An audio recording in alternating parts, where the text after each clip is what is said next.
காலையிலேயே இவகிட்ட எப்படி சிக்கியிருக்கேன். என்ன வேணும், என்ன வேணும்? ஏன் இந்த ஒயிட் கலருக்கு என்ன குறை சொல்லு. ஏன்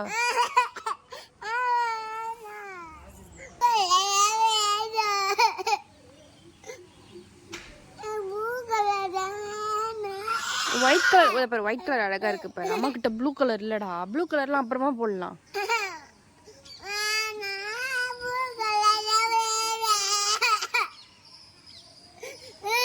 இது நல்லா இல்லையா?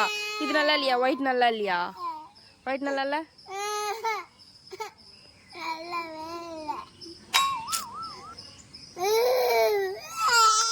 எப்படி சிக்கியிருக்கேன் பாருங்களேன் இவகிட்ட நானு.